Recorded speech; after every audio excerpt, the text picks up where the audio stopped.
I always thought the walls of my home kept me safe. For years, this house had been the place where I raised my family, cooked countless meals, decorated every corner with memories, and fell asleep each night with a sense of peace. But that night, the peace shattered. I woke at 3 in the morning with my heart pounding and an unshakable feeling that something was wrong. The room was cold, colder than usual, and a draft snaked through the half-open window. I sat up in bed and listened. At first, all I could hear was the faint hum of the refrigerator downstairs. Then came the sound that froze me in place. A door creaked open softly, followed by the heavy silence of someone trying not to be heard. I held my breath. My first thought was that it might be a burglar. My second thought, the one that chilled my blood, was that it could not be a stranger. Whoever moved in my house moved with familiarity. They knew which floorboards to avoid, which doors made the least noise, and how to glide through the shadows. That was no intruder. That was someone who belonged here. Slowly, I got out of bed,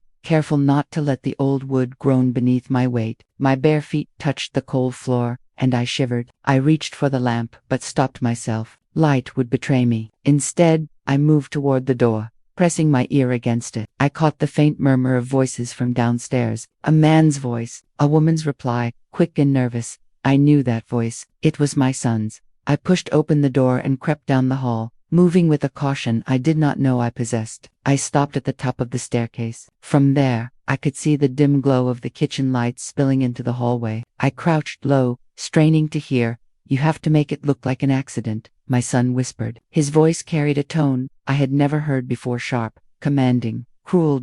My hand tightened against the banister. My mind raced to make sense of it. What accident? Who was he talking about? The woman's voice answered. It was his wife. "I told you, it is too risky. If anyone finds out, we lose everything. Maybe we can convince her to sign it over willingly." Sign what over? My heart thumped so hard I feared they would hear me from downstairs. My son's reply was cold. "She will never agree. You know that the only way is to make it look like fate stepped in. A slip, a fall, something quick. Then it is ours."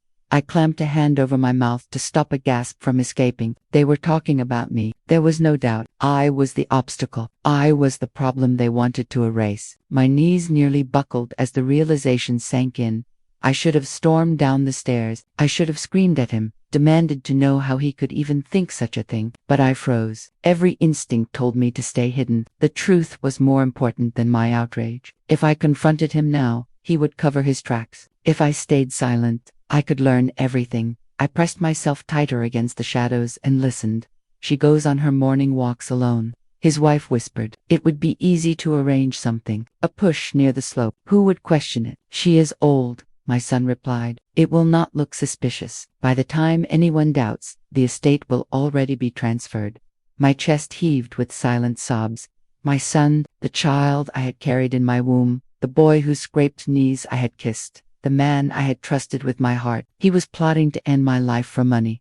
The sound of a chair scraping across the floor snapped me out of my daze. I stepped back quickly, afraid they might come upstairs. My foot hit the edge of a loose floorboard, and it groaned loudly. The voices stopped. "Did you hear that?" his wife whispered. I did not wait to hear his answer. I hurried back to my room. Every step a desperate attempt to be silent. Once inside, I shut the door softly and pressed my back against it, my chest heaving with terror. My hands trembled so violently I could barely turn the lock. For several minutes, I stood there in the dark, listening for footsteps coming up the stairs. But none came. The house fell into silence again, except for the pounding of my own heart. I crawled back into bed, but there was no comfort in the blankets. My eyes burned with tears as I stared into the dark. My mind replayed every word I had overheard, each one cutting deeper than the last. "She will never agree. The only way is to make it look like fate stepped in."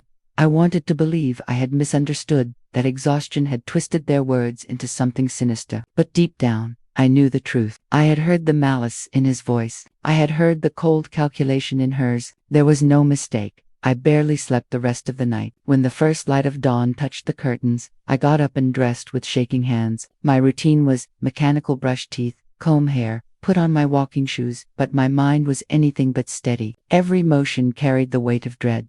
As I tied my laces, I thought about their plan, the morning walk, the slope, the push, how easy it would be for them to stage it. One moment of imbalance, one stumble, and I would be gone. Everyone would pity my son for the tragic loss of his mother. They would never suspect he had orchestrated it. I needed to act. But what could I do? Who would believe me if I told them my son wanted me dead? He had always been the charming one, the successful one, the man with the perfect family and the polite smile. To the world, he was everything a son should be. To me, he was now a stranger plotting my death. I stepped outside into the cool morning air. The street was quiet, only the sound of birds singing from the trees. My legs trembled as I walked down the path.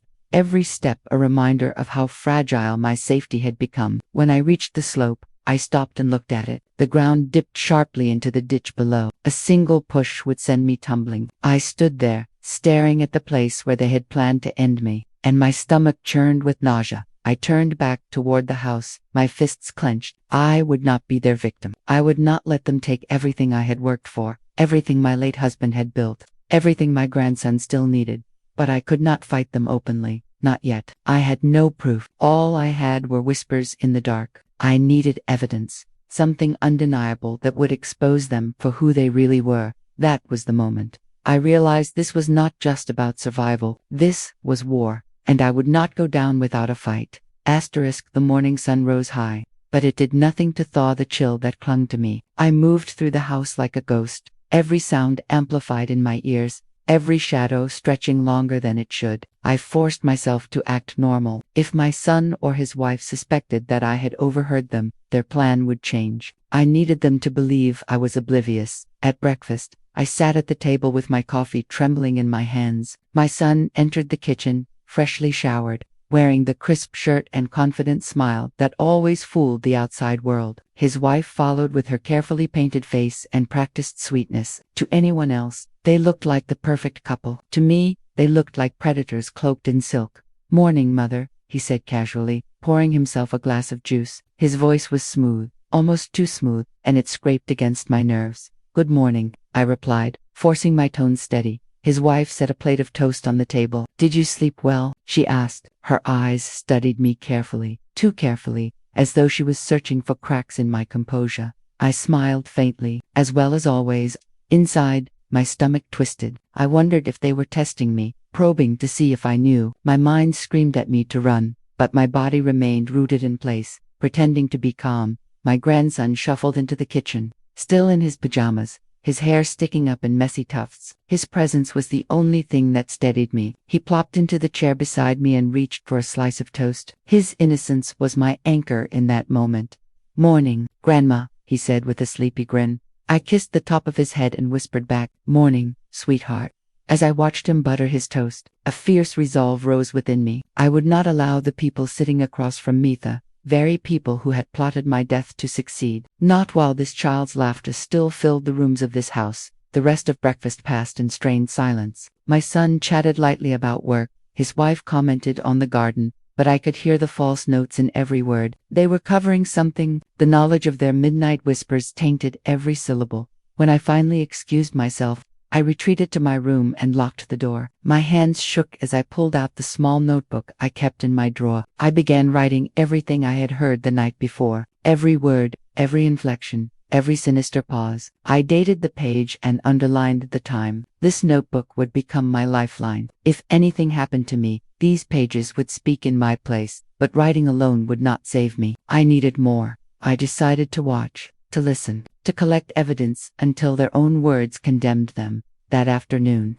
I noticed my son in the study with the phone pressed to his ear. I passed the doorway quietly, pretending to dust the hall table. His voice carried through the half-open door. "Yes, the policy is in place. She signed it years ago. Once she is gone, the payout is immediate. No delays.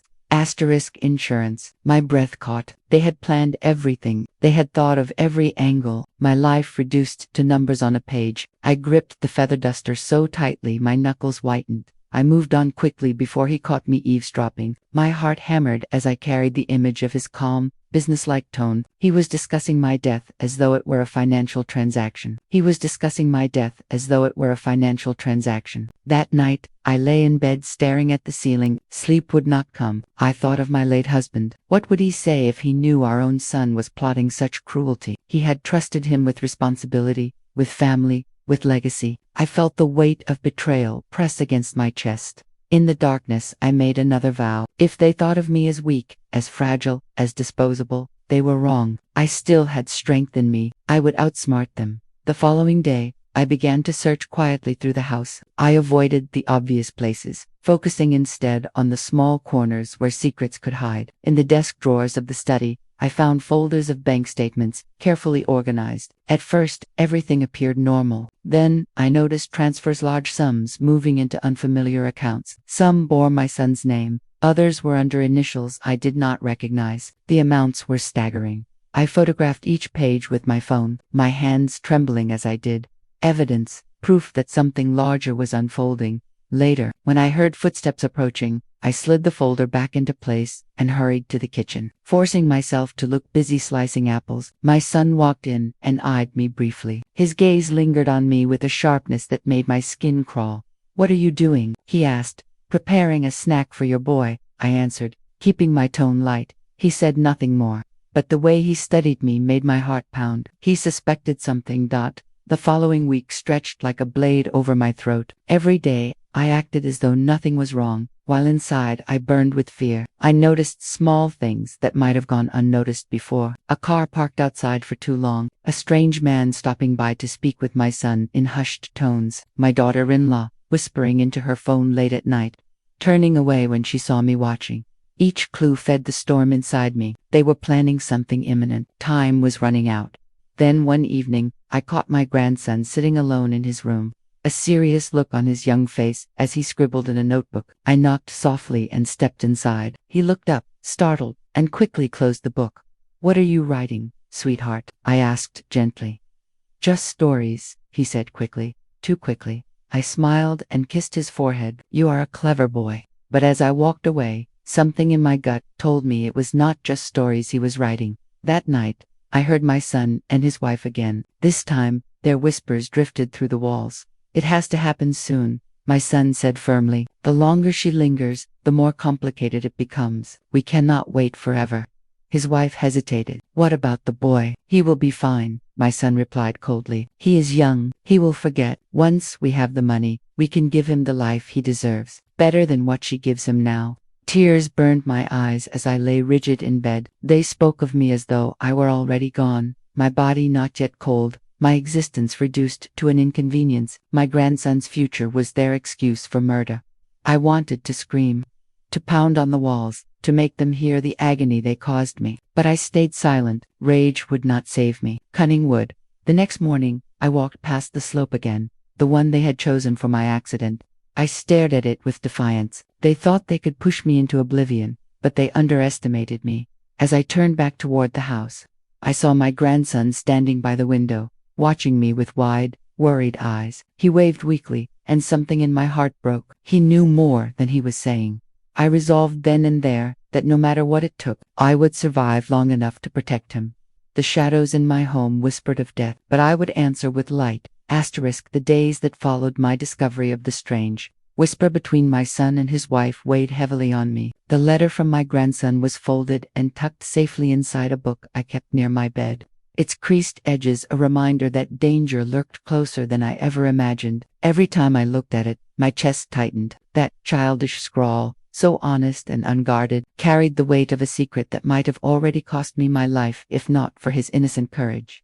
I began noticing small, almost invisible changes around the house. A loose rug shifted just enough to catch my shoe. A chair pushed at an odd angle in the kitchen. Once, I found the step stool in the pantry placed directly under the overhead cabinet, though I had not used it. At first, I dismissed these things as the forgetfulness of age, but after what I had overheard, I could not ignore them. I realized I had to see the world differently now. My home was no longer a safe haven. It had become a silent battlefield where I had to be cautious with every movement. That at night, I often found myself standing in the hallway outside my bedroom, listening. The wooden floors creaked under the faintest weight, and the shadows stretched long beneath the flickering glow of the street lamp outside. Sometimes I swore I heard footsteps retreating just as I opened my door, as though someone had been lingering near me, waiting for the right moment. The sound would vanish quickly, leaving me with only the hammering of my heart. One evening, after finishing a lukewarm cup of tea, I turned toward the sink and froze. My son's reflection loomed behind me in the window's dark glass. He was standing just inside the doorway of the kitchen, silent, watching. His presence startled me so deeply that I nearly dropped the cup. When I spun around, he smiled faintly and said he was only checking on me, but something in his eyes did not match the curve of his lips. His stare lingered a moment too long, sharp and calculating, before he finally turned away. My hand shook as I set the cup down. I had raised him, fed him, clothed him, yet in that moment I felt like prey under the gaze of a predator. It was that night I began writing everything down in a journal, every strange occurrence, every misplaced object, every look in his eyes that felt less like love and more like possession. I told myself that if anything ever happened to me, someone would find the pages and understand that it was not an accident. My words would live on even if I did not. The next morning, the house was unusually quiet. I walked down the hallway to check on my grandson, who had been staying with me for a few days during school break. His door was closed, but I could hear the scratch of a pencil on paper. When I knocked gently and peeked inside, he quickly hid something under his blanket. His cheeks flushed with the kind of guilty expression only children wear when they believe they are caught. I smiled to ease his fear and asked what he was up to. He shrugged, avoiding my eyes, and muttered something about drawing. Though his answer was vague, I let it go. My gut told me he was protecting me in his own way, perhaps continuing to write what he could not say aloud. Later that day, I decided to take a short walk through the neighborhood to clear my mind. The air was crisp, and the crunch of leaves under my feet offered a strange comfort. I had not walked far when I noticed a car parked across the street from my home. Inside, my daughter-in-law sat gripping the steering wheel, her eyes fixed on the front door of the house. When she saw me glance her way, she quickly lowered her head as if fumbling for something in her bag. A chill crawled up my spine. Was she waiting for me to leave? Was she watching to ensure I did not discover something inside? I cut my walk short and hurried back. The car was gone by the time I returned, but unease lingered in the pit of my stomach. Each clue piled upon the last, painting a picture more sinister than I had been willing to admit. My son and his wife were plotting something, and I was caught in the center of it. That night, as I prepared for bed, I noticed the faint outline of a shadow moving beneath my bedroom door. It was slow, deliberate. Someone was outside. My breath caught, and I forced myself to remain silent. I watched as the shadow lingered for what felt like minutes before slipping away. My pulse thudded painfully against my ribs. I wanted to confront whoever it was, but fear rooted me in place. Instead, I waited until I was sure the house was still, then quietly locked my door from the inside. For the first time in my life, I locked myself away from my own family. The next day, I decided to test something. I left a few items deliberately placed around the house: my knitting basket at the edge of the couch, a stack of papers on the dining table, and a glass of water balanced carefully on the counter. I memorized their positions before going to bed. In the morning, 2 of them had shifted. The knitting basket had been nudged toward the rug, and the papers were slightly askew. Someone had moved them. Someone had been inside my space while I slept. My grandson confirmed my suspicions in his innocent way. At breakfast, while nibbling on toast, he whispered softly so his father would not hear, "Grandma, don't walk in the hallway at night." I saw Dad standing there. He had something in his hand. His eyes were wide, his voice trembling. I squeezed his little hand under the table and told him to stay strong, but inside I felt my world tilt dangerously. The whispers, the shadows, the silent surveillance, they were not my imagination. They were real, and my son was at the center of it. As days turned into nights, the tension grew unbearable. The house groaned under the weight of secrets, every corner carrying the echo of betrayal. I found myself sleeping less, waking at the slightest sound. My journal grew thick with accounts of each unsettling detail, every attempt at manipulation, every shred of evidence that proved this was not paranoia, but survival. Then came the moment that nearly broke me. I was in the hallway late one evening when the floorboard behind me creaked. I turned sharply and found my son standing there, his silhouette looming, his eyes fixed on me. He stepped closer, too close, and whispered, "You should be more careful, Mother. At your age, accidents happen all the time." His words sliced through me with the precision of a blade. He did not need to raise his voice. His message was clear. It was both a warning and a threat. I held my ground, forcing a calmness I did not feel, and replied, "Yes, accidents do happen, but sometimes people forget that others are watching." For a flicker of a second, Something shifted in his expression, perhaps surprise, perhaps anger. Then he smiled, patted my shoulder as if nothing had been said, and walked away. But his footsteps echoed in my ears long after he was gone.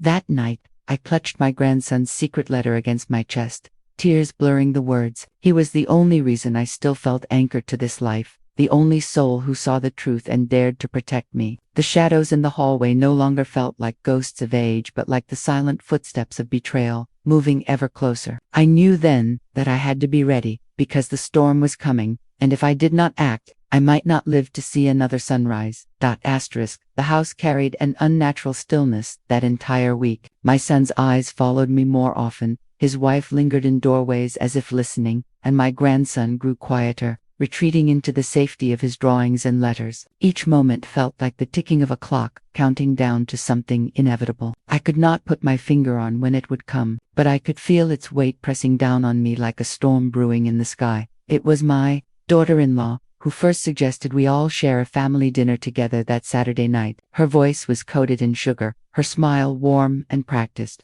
but I caught the flicker of something in her eyes, a gleam of anticipation. She insisted she would cook, that I should rest, and that my son would handle setting the table. My grandson sat beside me at the time, drawing quietly. I felt his hand clutch mine under the table as she spoke. He must have sensed it too, that the invitation was not kindness but something darker. I wanted to refuse, to feign illness, but I knew if I did, suspicion would only deepen. They needed me unsuspecting. They needed me compliant. If I resisted, it might push them to act in ways I was not prepared for. So I agreed. I told them it would be nice to share a meal as a family, my voice steady, though my insides trembled, all day Saturday.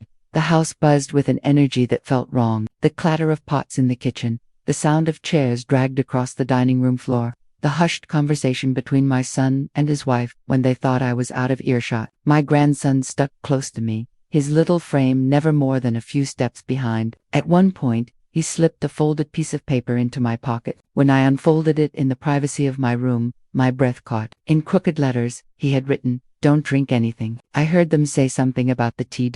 My hands shook as I held the note. I pressed it to my chest, whispering a silent prayer for this child who carried more weight on his small shoulders than he should ever have to. His innocence had been stolen, replaced by fear and vigilance no child should know. But his courage lit something within me too. If they thought I was weak, fragile, and blind, they were wrong. I would not give them the satisfaction of my downfall. When evening arrived, I dressed carefully, choosing a long sweater with deep pockets. In one, I tucked the letter from my grandson, and in the other, a small recorder I had purchased secretly days before. If my son and his wife were planning to end me, then their own words would betray them. The dining room glowed with the soft light of candles. A roast sat steaming in the center of the table, flanked by bowls of vegetables and warm bread. My daughter-in-law moved gracefully between kitchen and table, pouring wine into glasses. My son stood at the head of the table, carving knife in hand, smiling as though nothing but love filled the air. But beneath that smile, I saw the calculation. The blade gleamed as it sliced through the meat, and I wondered if he thought about how easily it could slice through flesh. I took my seat, my grandson beside me. His eyes darted nervously, landing on the glasses being filled. When my daughter-in-law placed a cup of tea before me, her fingers lingered on the rim, her eyes meeting mine with a softness that felt rehearsed. I thanked her, lifted the cup, and brought it close enough to my lips for her to see. But, instead of drinking, I lowered it again with a smile and said I preferred to let it cool. Her lips twitched almost imperceptibly. As the meal unfolded, I kept my movements deliberate. I shifted my food without eating much, laughing softly when my son teased me for my slow appetite. I kept the conversation light, drawing them out, asking questions about their future plans. Their answers were practiced but revealing. My son spoke of investments, of a new property he was considering, and of the importance of making sure family assets were secure. His wife nodded approvingly, her hand sliding over his on the table, as though sealing a silent agreement. I could feel the recorder in my pocket capturing every word. Then came the moment that nearly shattered me. My son leaned back in his chair, his fork clinking against his plate, and said casually, "You know, Mother, you've done well for yourself, but it's a big house, a lot of responsibility. Sometimes I worry what might happen if you tripped or had a fall. Wouldn't it be better if you didn't have to carry that burden anymore? The room seemed to still. My daughter-in-law kept her gaze lowered, but I saw the curve of a smirk at the corner of her lips. My grandson froze beside me, his small hand slipping into mine under the table. I smiled, though my stomach turned, and replied evenly, "It's true. This house is large, but I find strength in it. And besides, accidents don't come simply because we fear them." For a split second, the mask on my son's face slipped. There was something darker beneath, a flash of frustration at my refusal to bend to his narrative. But just as quickly, he replaced it with that charming smile, the one he had used all his life to get what he wanted. When dessert was served, I made my decision. I excused myself under the pretense of retrieving something from the kitchen. Once alone, I poured the tea they had given me down the sink. The bitter smell that rose from the drain confirmed my worst fears. Something had been added. My knees weakened, but I forced myself upright. I could not crumble now, not when I finally had proof. Returning to the table, I acted as though nothing was amiss. My son raised his glass of wine and toasted to family. I raised mine too, though the liquid inside remained untouched. My grandson mirrored me, his eyes wide but brave. The dinner ended with hugs that felt like rehearsed performances. My son's arms around me were firm, almost too tight, his whisper in my ear chilling. "We only want what's best for you." I smiled, patted his back, and whispered in return, "And I want what's best for you too." His grip loosened, and when he pulled back, his eyes searched mine. For the first time, I think he wondered whether I knew. That night, after everyone was asleep, I sat at my desk with the recorder playing softly. His words, her tone, the threat veiled in concern, they were all there. Evidence, proof that what I feared was real. My hand shook as I wrote in my journal, "They tried tonight. If not for the warning, I might not be here now." The house was silent, but I knew silence could not be trusted anymore. Somewhere down the hall, shadows shifted. I pressed the recorder close to my chest and whispered to the darkness, "You will not win." And as I blew out the candle beside me, I felt the spark of defiance rise higher than my fear. If my son wanted to steal everything, he would have to face the truth I now carried, and it would destroy him before it ever destroyed me. The night after the poisoned tea, I slept little. My body ached from tension, my mind replaying every glance, every word, every shift of expression that had passed between us at the dinner table. The recorder lay under my pillow, a cold reminder of how close I had come to losing everything. I kept one hand pressed against it as though holding it would keep me alive. My grandson's quiet breathing from the next room was the only sound that soothed me, a reminder that I was not alone in this silent war. By morning, I had made a decision. I could no longer remain passive, waiting for my son and his wife to tighten their noose. I needed help. I needed someone who could see through the lies. Someone who could believe me when the rest of the world might call me paranoid. But I had to be careful. If I reached out to the wrong person, word would travel back to them, and my life could end before I even had the chance to explain. I dressed quietly, tucking the recorder into my handbag, along with my journal and the letter from my grandson. The evidence felt heavier than the bag itself. I told my son I was going to the library to return some books. He smiled, offered to drive me, but I shook my head firmly. "I need the walk," I told him. He studied me for a long moment before agreeing. My grandson's eyes followed me as I left the house, his face pale with worry. I gave him a small nod, a silent promise that I would come back.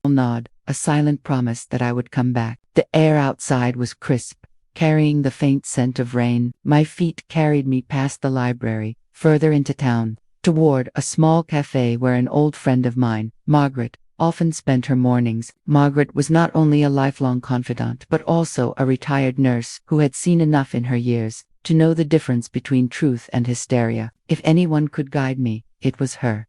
When I entered the cafe, I found her sitting at a corner table with a cup of black coffee and a crossword puzzle. Her eyes lifted, and a smile spread across her face when she saw me. But the smile faded quickly as she caught the tightness in mine. She set her pen down, motioned for me to sit, and asked, "What's wrong?" The words tumbled from me in a rush. I told her everything. The whispers, the shadows, the staged accidents, the poisoned tea. I laid the recorder on the table and let her hear my son's voice, smooth yet laced with venom, as he spoke about accidents and burdens. Margaret's hand covered her mouth, her eyes wide with horror. When the recording ended, she whispered, "My God, He is planning to kill you. The confirmation, spoken aloud by another, felt like a blow to my chest. Tears pricked my eyes, but I forced them back. I could not afford weakness now. What do I do? I asked, my voice cracking. Margaret leaned closer, her voice low but firm. You need protection, and you need to document everything. Keep the recorder with you at all times. Continue writing in your journal. But you also need someone with authority. Have you considered going to the police? The thought had crossed my mind, but fear always pulled me back. What if they dismissed me as an old woman with an overactive imagination? Worse, what if my son found out before the police could act? I shook my head, torn between desperation and caution. Margaret reached across the table, squeezing my hand. Then you must be smart. Do not confront him directly. Let him think you are unaware. Gather as much evidence as you can. When the time is right, we will take it to the authorities together. Until then, never let your guard down. Her words gave me strength, but as I left the cafe, dread settled back over me. My son's shadow stretched long in my mind. He would not stop until he got what he wanted. I had to stay 2 steps ahead. When I returned home, my daughter-in-law greeted me at the door. Her eyes darted to my handbag, lingering there as if she could sense the secrets inside. Did you find your books? She asked sweetly. Yes, I replied, forcing a calm smile. The library was quiet today. She studied me for a moment, then stepped aside. My grandson came running down the hall, throwing his arms around me. I held him close, breathing in the innocence of his scent, vowing silently to protect him from the darkness that threatened us both. That evening, as I sat in the living room pretending to knit, I caught my son watching me again. He sat in his chair, newspaper in hand, but his eyes never moved across the page. They were fixed on me, cold and calculating. When he finally spoke, his words chilled me to the bone. You know, Mother, life is unpredictable. One day you're here, the next day you're gone. That's why it's so important to have your affairs in order. I nodded, my fingers tightening around the knitting needles. Yes, you're right. I've been thinking about that a lot lately. His eyes gleamed. Good. It would be a shame if something unexpected happened and there was confusion over the house and everything else. I forced a smile, my heart pounding. Don't worry. Everything is written down. He seemed satisfied with my answer, though I saw the hunger in his gaze. He believed he was closing in, that soon everything would be his, but he did not know I had already begun weaving a trap of my own. Later that night, after everyone had gone to bed, my grandson crept into my room, clutching another folded piece of paper. He whispered, Dad was in the garage with Mom. He said soon you won't be here anymore. He said it will look like an accident. His voice trembled, his eyes wide with fear. I pulled him into my arms, holding him close as my own fear threatened to drown me. Thank you for telling me, sweetheart. You are so brave. You are saving my life. His little body shook against mine, and I knew this burden was too heavy for him, but without him, I might already be gone. After he returned to his room, I sat at my desk and wrote in my journal. They are planning something soon. I must act before they do. The evidence is enough now. I must prepare to expose them. I spent the following days quietly gathering more. Every suspicious remark, every threatening glance, every staged accent I recorded it all. I moved through the house like a ghost, pretending to be oblivious while my eyes caught every detail. My son grew bolder, his wife more smug, both believing I was blind. But I was wide awake, and each day brought me closer to the moment when their own lies would turn against them. The turning point came on a Wednesday evening. I overheard them in the kitchen, their voices low but not low enough.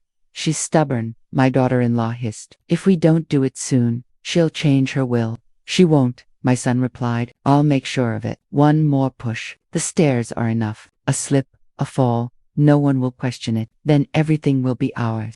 My breath caught. My hands shook as I pressed the recorder in my pocket. Their words were there now, captured forever, undeniable proof of their intentions. I wanted to burst into the room and scream, to show them I was not their victim, but I held back. Patience was my weapon now. That night, I lay awake, staring at the ceiling, the weight of the recorder heavy in my hand. The evidence was enough. Soon, the authorities would know. But first, I had to survive. I had to make it through whatever they planned, no matter how dangerous. And as the shadows stretched across my walls, I whispered a promise into the darkness. You will not take me. You will not win. The truth will end you. The following days felt like walking through a minefield. Every creak of the floorboards, every whisper between my son and his wife, Every sudden silence when I entered a room reminded me that danger pressed closer with each passing hour. The recorder stayed in my pocket like a talisman, my journal thickened with entries, and my grandson remained my secret guardian angel. His notes, the thread that kept me alive. But I knew what they were planning now. The stairs. My son had said it himself. A fall, quick and believable. The kind of accident that could take my life and leave them with everything. Each time I descended those wooden steps, I could feel their eyes on me, waiting, calculating. I began to move more cautiously, my hand gripping the railing, as though it were the only thing tethering me to this world.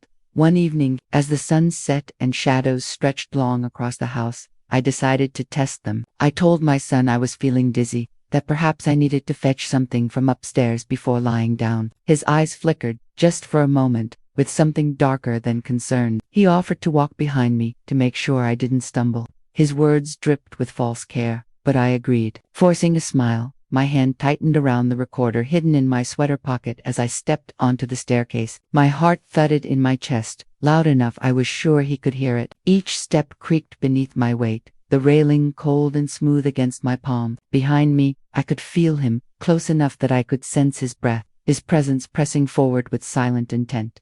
Halfway up, I stumbled deliberately, my foot catching against the edge of a step. His hand shot out quickly, pressing against my back, steadying me. To anyone else, it might have seemed protective, but the pressure of his palm lingered, heavy, almost pushing. I righted myself, turned slightly to glance at him. His smile was thin, his eyes sharp.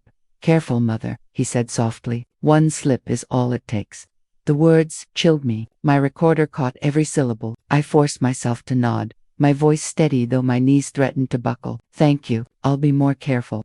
When I reached the top, I entered my room and closed the door, pressing my back against it as tears welled in my eyes. It was no longer a suspicion. He wanted me dead, and he wanted it soon. That night, my grandson slipped another note under my door. His handwriting was rushed, uneven. "I heard Mom and Dad. They said tonight. Please stay in your room." I pressed the note to my lips, my heart aching for the fear etched into every word. This child had become my only ally, his innocence shattered by the cruelty of his own parents. I wanted to take him and run, to flee the house and never look back. But where would we go? Without evidence, the law would not protect us. Without proof, we would only be hunted. So I waited. Around midnight, I heard the floorboards creak outside my door. A shadow shifted under the gap, lingering, silent. My breath caught as I clutched the recorder. My hand hovered over the lamp, ready to switch it on, to expose them. But then the shadow moved away, and I heard the faint whisper of footsteps descending the stairs. Morning came with brittle lights seeping through my curtains. I left my room cautiously, my grandson waiting for me in the hallway, his small face pale with worry. He slipped his hand into mine, whispering, "They were at the stairs last night. I saw Dad move the rug. I think he wanted you to fall." My body stiffened. Without a word, I walked with him to the staircase. At the top, the rug was curled slightly at the edge, a trap ready to catch my foot. My chest tightened as I bent down, smoothing it flat with trembling hands. Rage boiled beneath my fear. How dare he turn my home, the place where I had raised him, into a weapon against me. The place where I had raised him, into a weapon against me. I turned to my grandson, kneeling so our eyes met. "Thank you for telling me," I whispered. "You are the bravest boy I know. Because of you, I am still here." His small arms wrapped around my neck, clinging tightly, and I felt the warmth of his love shield me from the cold betrayal that surrounded us. That afternoon, I sat in the living room, pretending to nap in my chair while my son and his wife whispered in the kitchen. Their voices carried faintly, but I caught enough to make my blood run cold. "Why hasn't it worked yet?" my daughter-in-law hissed. "She's more careful than I thought," my son replied. "But she slipped. Everyone does, eventually. Tonight, I'll make sure of it." My hand tightened around the recorder hidden beneath the blanket draped over me. Their words, their plans, they were condemning themselves with every syllable. I only had to survive long enough to bring it all to light. As the evening settled, I made my choice. I would not hide in fear anymore. If they wanted me to fall down the stairs, I would give them the chance and I would be ready. After dinner, I excused myself, saying I was going upstairs to fetch my journal. My son offered to walk with me again, his voice smooth, his smile rehearsed. I agreed, my heart hammering as I stepped onto the staircase. Each step groaned beneath me, the railing cool under my palm. My son lingered behind me, close, too close. At the top, the rug had been repositioned once more, its edge curling upward, waiting to catch my foot. My grandson's warning flashed in my mind. I stumbled deliberately, letting my foot catch the rug. My body pitched forward, and in an instant, my son's hand pressed firmly against my back. But instead of steadying me, the pressure pushed hard. I cried out, my hand clutching the railing with every ounce of strength left in me. My body dangled precariously over the staircase, my son's hand shoving against me, his weight bearing down. Time slowed. My heart pounded in my ears. I twisted my head, my eyes locking on his. In that moment, I saw it clearly. No pretense, no mask, only the raw hunger of a man who wanted me gone, summoning every bit of strength. I shoved backward with my elbow, striking him in the chest. He staggered, his hand slipping from my back. I clutched the railing, pulling myself upright, gasping for air. My son's face twisted in anger, his composure broken. "Careful, mother," he sneered, his voice low, dangerous. "You're not as steady as you used to be." I forced my breathing to calm, my hands trembling. "No," I said firmly, "but I am not as weak as you think either." For a moment, silence hung between us, heavy and suffocating. Then he forced a smile, stepping back, his mask slipping back into place. "Of course, you should rest. Wouldn't want you to hurt yourself." I entered my room and locked the door, my legs giving way beneath me. Tears streamed down my face as I clutched the recorder. His voice, his actions, his push-it was all captured. Proof beyond denial. My grandson knocked gently a few minutes later, his voice trembling. "Grandma, are you okay?" I opened the door and pulled him into my arms, holding him tightly. "I'm okay because of you," I whispered. "But it's time to end this. It's time for the truth to come out." That night I wrote in my journal with steady hands. He tried to push me down the stairs. "I have the recording. Tomorrow, I will take it to the authorities. If anything happens before then, this is my testimony. My son is trying to kill me, but I will not let him win." And as I set down my pen, I felt the fire of survival burn brighter than ever. The stairs had not claimed me. Neither would he. The morning sun spilled across my bedroom floor like a silent blessing. I had survived the night. My body ached from the struggle on the stairs, but my spirit felt unbroken, almost defiant. I sat on the edge of my bed, clutching the recorder as if it were a weapon forged for me alone. Every whisper, every push, every sinister word now lived inside that small device. Proof. Finally, I held something tangible, something undeniable. My grandson entered quietly, his small face etched with worry. He carried his school bag, though I knew he would not be allowed to leave for the day. His parents had grown more controlling, keeping him inside as if to cut me off from the only ally I had. He slipped a folded note into my hand when he hugged me. "Did he hurt you last night?" The paper read in shaky pencil. I squeezed his hand and whispered, "No, sweetheart. Because of you, I am safe. But soon, everyone will know the truth." His eyes widened with fragile hope, and I kissed his forehead. At breakfast, the atmosphere simmered with tension. My son acted as though nothing had happened, smiling too wide, pouring coffee with forced calm. His wife played along, asking me bland questions about how I had slept. My hands trembled, but I answered politely, hiding the storm inside me. The recorder sat in my pocket, and each time I felt its shape, courage surged through me. After the meal, I excused myself, telling them I wanted fresh air in the garden. I needed distance, a moment to breathe. I walked slowly, deliberately, until I reached the bench beneath the old oak tree. That tree had stood long before betrayal entered my home, and sitting beneath it reminded me of the strength I still carried. I switched on the recorder, listening to the faint voices captured in the night. My son's words came through, chilling and clear. "Careful, mother. One slip is all it takes."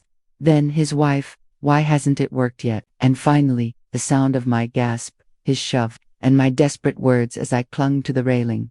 Tears blurred my vision, but I smiled through them. This was no longer just my word against theirs. The world would hear this. The law would hear this. They would not be able to twist it or bury it. When I returned inside, I found my grandson sitting at the table with a book, though his eyes were not on the pages. His parents were gone from the room, their voices drifting faintly from upstairs. He looked at me with silent question, and I nodded, slipping him a reassuring glance. The boy's lips curved into the faintest smile, and I knew he understood, but the danger was not over. If they sensed I had evidence, they would act quickly, more ruthlessly than ever. I needed a plan, That afternoon, while they were occupied in their room, I called the one person outside this house I still trusted, my old neighbor, Clara. She had known me for decades, had watched my son grow, had seen the love I poured into my home. I dialed her number with shaking fingers. When her warm voice answered, I nearly collapsed with relief. "Clara, it's me," I whispered. "I need you to listen carefully." She immediately sensed my fear. "What is it? What's wrong?" I told her everything, brief, urgent, leaving out no detail. The whispers, the journal, the notes from my grandson, the shove on the stairs, the recordings. My voice broke as I spoke, but I pressed on, knowing time was running thin. Clara listened without interrupting, her silence filled with horror. At last she said, "Bring everything to me. Now, we will go to the police together." Her words lit a fire in me. Yes, that was what I needed to do. Take the recorder, the journal, the notes, and place them in hands that could protect me. But as I hung up, the creak of the floor made me turn. My daughter-in-law stood at the doorway, her eyes narrow, her lips curved in a cold smile. "Who were you talking to?" she asked softly. My heart lurched. I forced a calm smile. "An old friend," I answered. "Just catching up." She stepped closer, her gaze searching my face. "You should not tire yourself with long conversations. You are not as strong as you used to be." The words dripped with hidden meaning, but I kept my expression neutral. "I am stronger than you think." Her eyes flashed. Then she turned and walked away without another word. I knew she had heard enough to make her suspicious. The window of time was closing fast. That evening, as the house grew quiet, I gathered everything into a small bag. The recorder, my journal, the notes my grandson had slipped under my door. Each item felt heavy with truth. I tucked the bag under my shawl and waited until the house settled into silence. My grandson tapped lightly on my door before bed, whispering, "Be careful." I hugged him tightly, whispering back, "I promise." Once midnight passed, I crept from my room. The stairs loomed like a predator waiting to pounce, but I held the railing firmly and descended one careful step at a time. My heart pounded in my throat, my ears straining for the sound of movement. The house seemed asleep, but I knew better than to trust it. When I reached the door, I turned the lock with aching slowness. The click sounded like thunder in the silence. I froze, listening. No footsteps, no whispers. I eased the door open and stepped into the night. The air was cold, crisp, bracing. I pulled my shawl tighter and hurried across the yard toward the gate. Freedom waited just beyond. Clara's house glowed faintly down the street, a beacon of safety. But then a voice sliced through the darkness. "Going somewhere, Mother." I spun around. My son stood at the top of the porch steps, his figure tall and menacing against the light from inside. His wife appeared behind him, her arms crossed, her smile sharp as a blade. My blood ran cold. I gripped the bag tighter against my body. "I needed fresh air," I said, forcing calm. "Fresh air." His tone dripped with suspicion. "At this hour, with your bag." He stepped closer, his eyes narrowing. Panic clawed at my chest. If they took the bag, all would be lost. I backed toward the gate, my hand fumbling for the latch. "I am going to Clara's. She knows everything." "I am going to Clara's. She knows everything." His expression darkened, and for the first time, I saw fear in his eyes. Not fear for me, but fear of being exposed. He lunged forward, but I wrenched the gate open and bolted into the night. My legs burned, my breath tore at my lungs, but I ran harder than I had in years.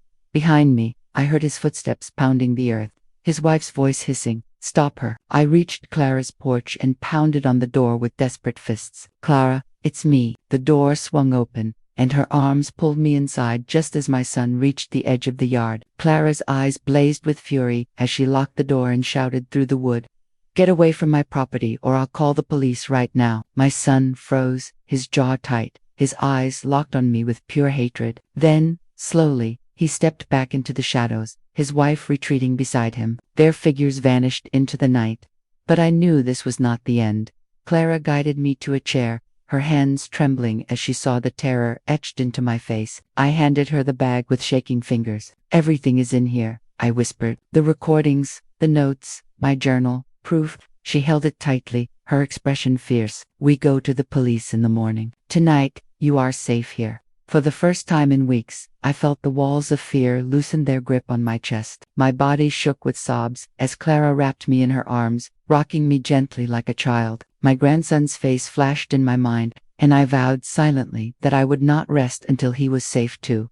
The evidence was out of the house now. My son no longer held all the power. The tide was turning, and though the battle was far from over, I finally felt the strength of the truth rising within me. Tomorrow, the world would know. The first rays of morning streamed through Clara's curtains, painting her kitchen in soft gold. I had barely slept. My body felt like a trembling reed in the wind, but my mind was sharp, focused on what had to come next. Clara brewed strong tea and placed the cup in front of me. Her eyes, usually so calm, burned with determination. "We go to the police today," she said firmly. "Not later, not tomorrow, today." I nodded, clutching the cup as if it were an anchor. My grandson's small face filled my thoughts. He was still trapped in that house, his innocence threatened by the venom of his parents. I prayed that he would hold on to courage a little longer, that he would know help was finally coming.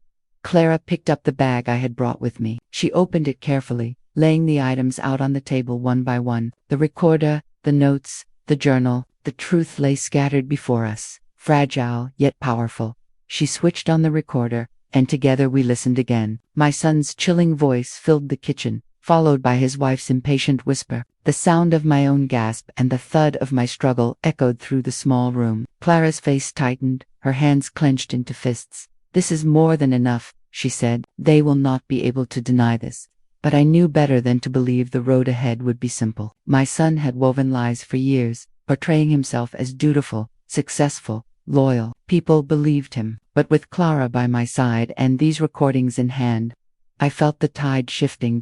By mid-morning, Clara drove me to the police station. Each street we passed seemed filled with eyes. I half expected to see my son's car trailing us, his shadow waiting to pounce. But we arrived safely, and Clara gripped my hand as we walked inside. The officer at the desk looked up, his expression professional but curious, as Clara explained. Soon we were seated with a detective, a middle-aged man with sharp eyes who leaned forward attentively as I spoke. I poured out everything, my voice shaking but steady enough to carry the truth. I showed him the notes, handed over the journal, and placed the recorder on his desk. He listened carefully to the playback, his brow furrowing deeper with each word. At last he said, "Mrs. Carter, this is serious. Attempted murder, fraud, conspiracy. We will investigate immediately, but you must be careful. Until we gather enough to move formally, your son and his wife must not know we are involved. Do you understand?" I nodded, though fear prickled in my veins. If they suspected the law was watching, they might strike faster, more viciously. The detective continued, "We will assign an officer to keep an eye on your property and on you. In the meantime, if you recall anything else, any detail, no matter how small, tell us." Clara squeezed my hand under the table, lending me her strength. I thought for a moment, then remembered something. My late husband, before his death, he had been meticulous with finances, almost secretive. He had often spoken of protections, though I had never fully understood what he meant. "There may be more," I said softly. "Documents." My husband kept files hidden. He told me once, "If ever our son turns against you, you will not be left defenseless." I did not want to believe it could ever happen, but perhaps he knew. The detective leaned forward. "Where would these files be?" I closed my eyes, recalling the words my husband had whispered in our final days together. He had spoken of the study, of a compartment no one else knew about, a drawer that locked, but within it, a false bottom. I had never touched it, too consumed with grief when he passed. But now his foresight could save me. The detective gave a tight nod. "Find them if you can. They may be critical." We left the station with a mixture of dread and hope. Clara drove me back to her house, and from there I insisted on returning to mine. She argued, worried for my safety, but I told her, if those papers are there, I must retrieve them. This may be the only way to protect my grandson. So she accompanied me. Together we stepped back into the house that had become a prison. It was eerily quiet, too quiet. My son and his wife were nowhere to be seen. Perhaps they were out, or perhaps they were watching us from the shadows. I moved quickly to the study, my hands trembling as I opened the desk drawer. There it was, just as I remembered, my husband's old oak desk, heavy and solid. I pulled the drawer all the way out, then ran my fingers along the bottom. The wood felt uneven. My heart pounded as I pressed gently. The panel shifted, revealing a hidden compartment beneath. Inside lay a bundle of envelopes, yellowed with age but sealed carefully. My husband's handwriting marked each one. I lifted them out with reverence, tears stinging my eyes as I whispered his name.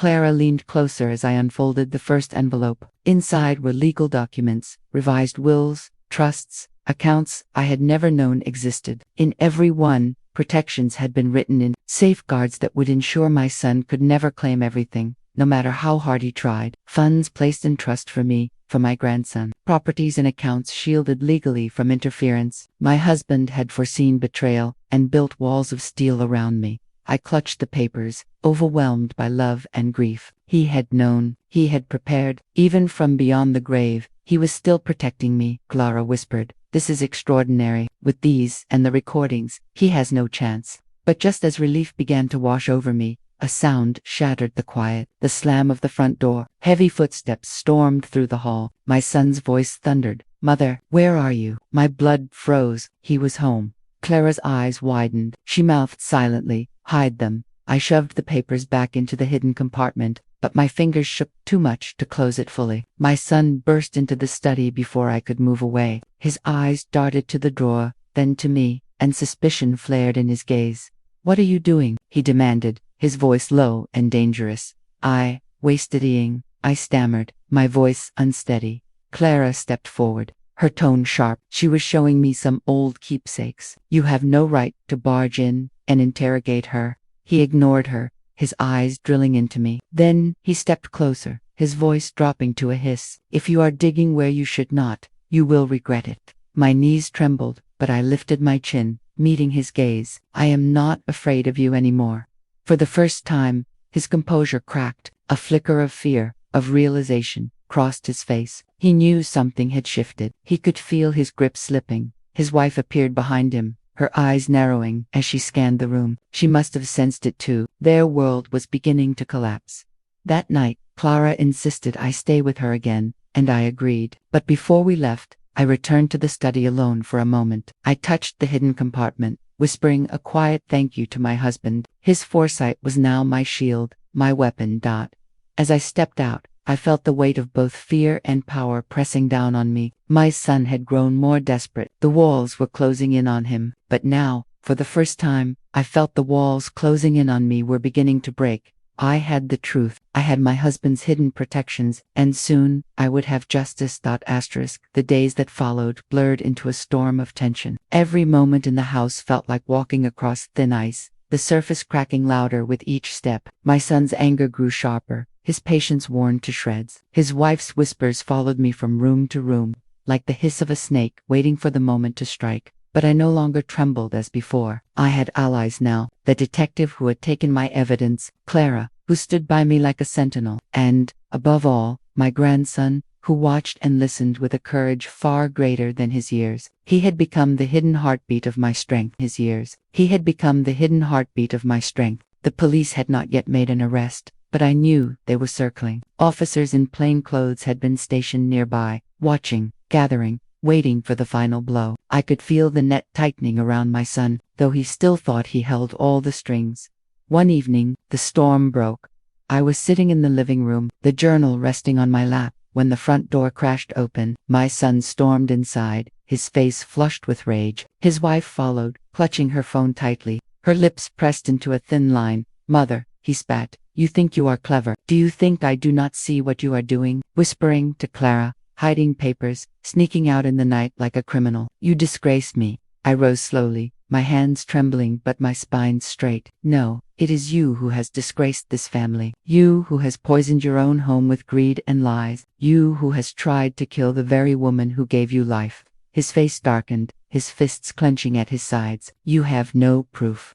I lifted the recorder. "I have more than proof. I have your words. I have your threats. I have your wife asking why it had not worked yet. The police have it all." For the first time, his composure cracked. His eyes widened, his mouth opening and closing as he searched for words. His wife's face blanched, and she took a step back. "You are lying," he stammered, though his voice lacked conviction. At that moment, my grandson entered the room. His small body trembled, but his voice rang out clear. "She is not lying. I heard you too. I wrote it down. I gave it to Grandma so she would know. You wanted to hurt her. You wanted her gone." The silence that followed was deafening. My son turned, staring at his child as if seeing him for the first time. His mouth twisted into something ugly. "You traitor," he hissed, He stepped toward the boy, but I moved between them, my arms outstretched. You will not touch him. Not again. Not ever. Then came the sound that shattered the moment. A firm knock at the door, followed by the unmistakable voice of authority. Police, open up. My son froze, his face draining of color. His wife clutched his arm, whispering frantically, but the knock came again, louder this time. Clara appeared in the doorway behind the officers, her eyes blazing with triumph. I stepped aside, my heart pounding with relief as the police entered. The detective I had spoken with strode forward, his gaze sharp and unwavering. He held up a warrant. We are here to execute a search and seizure of this property. We have sufficient evidence to proceed. The living room erupted into chaos. My son shouted, his wife protested, but the officers moved with calm efficiency, spreading through the house, searching every corner. My grandson clung to my side, his small hand gripping mine tightly. The detective turned to me. Mrs. Carter, we will need you to accompany us. Your testimony will be essential. I nodded, tears stinging my eyes. This was it, the moment the lies began to crumble. Hours passed in a blur as the police collected evidence. Hidden accounts were uncovered, documents that tied my son to fraudulent transactions, proof of funds siphoned from my husband's estate. The will and trust documents my husband had prepared shone like shields of protection, cutting through every attempt my son had made to seize control. At last, the detective faced him. Mr. Carter, you are under arrest for attempted murder, conspiracy, and financial fraud. You have the right to remain silent.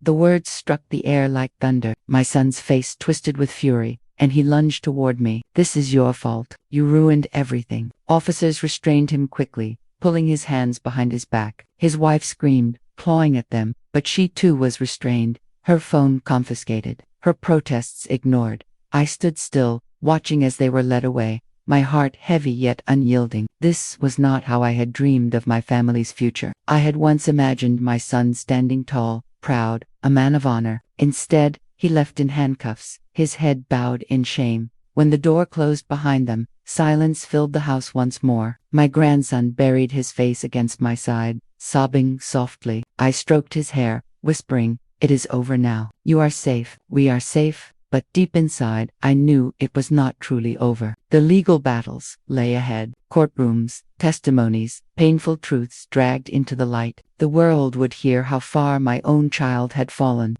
how greed had twisted him into something unrecognizable. The next weeks brought headlines. The case drew attention, neighbors whispering, reporters circling like vultures. Some pitied me, some gossiped cruelly, but I held my head high. I had survived. I had fought. I had spoken the truth. In court, the recordings played for all to hear. My son's voice echoed in the chamber, undeniable, chilling. My grandson's notes were presented, his brave words praised by the judge. The hidden documents from my husband sealed the case, proving the depth of the fraud. My son sat across from me, his eyes filled with a hatred so raw it burned, but beneath it, I saw something else. Fear. The fear of a man who had lost everything he thought he controlled. His wife wept beside him, her mask of arrogance shattered. When the verdict came, it was swift, guilty, on all counts. The gavel struck, and the sound reverberated through my soul like a bell of justice. My son was led away, his wife following, their world crumbling at last.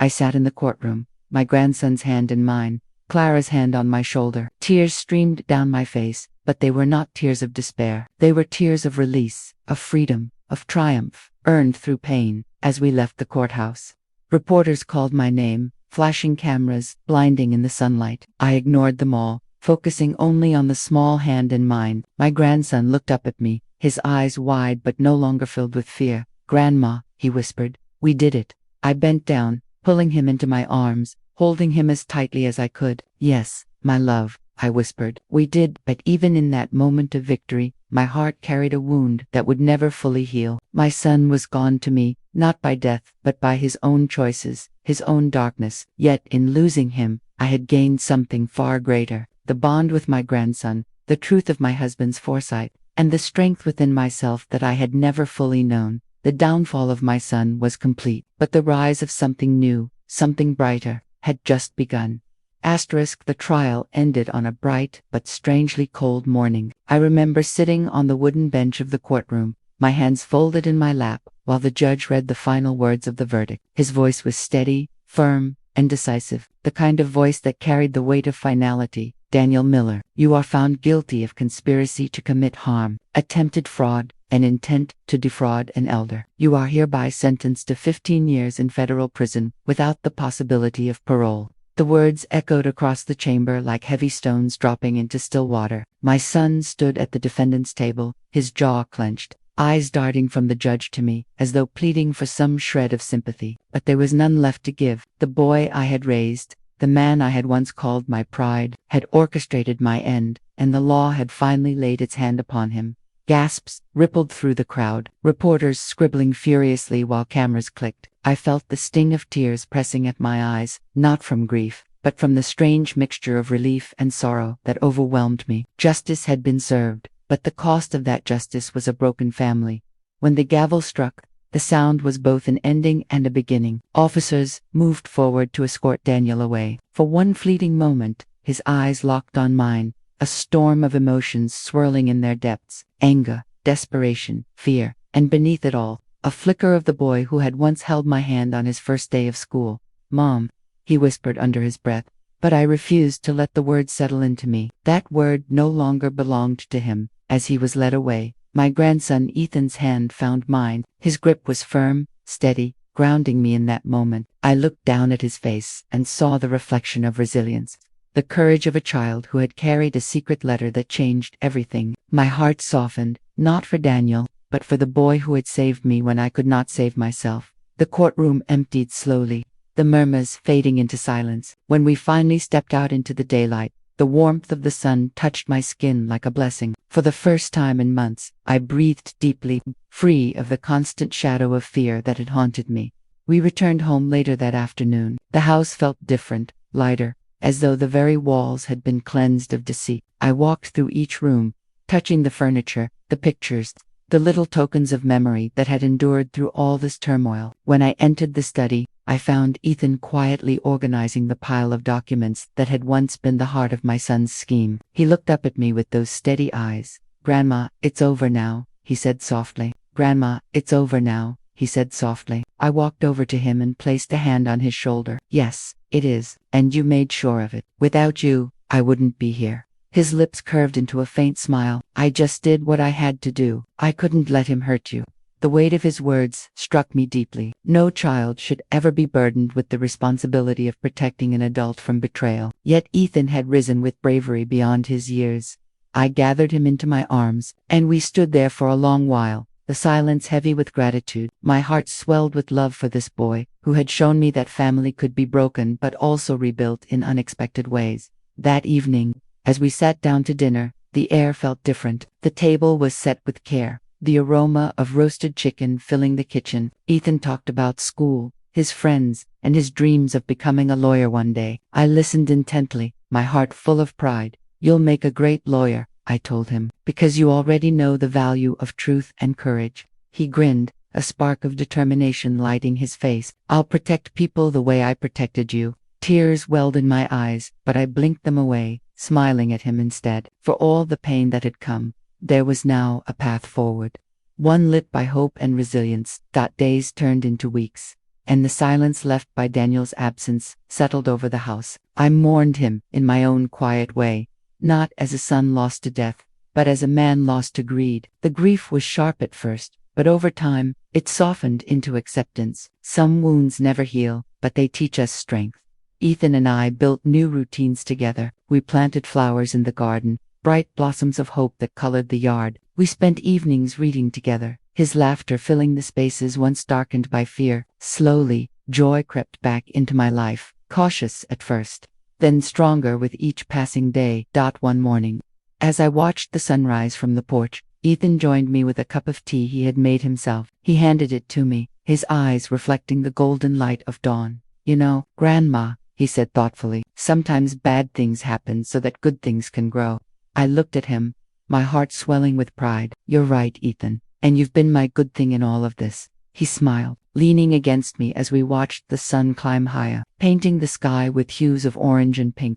In the months that followed, the community began to see me differently, no longer just an elderly woman living quietly, but a survivor of betrayal and a symbol of resilience. Neighbors stopped by more often, offering support and admiration. I accepted their kindness with humility, but I knew the true strength had come from within, and from the boy who had stood by me. As time stretched forward, I made peace with the past. I no longer asked why my son had chosen the path he did. Instead, I focused on the blessings that had come despite his choices. Ethan thrived, and in his laughter, in his determination, I found my purpose again. On Ethan's 15th birthday, I gave him a small box wrapped in velvet. Inside was a simple gold chain with a pendant shaped like a key. He looked up at me, curiosity shining in his eyes.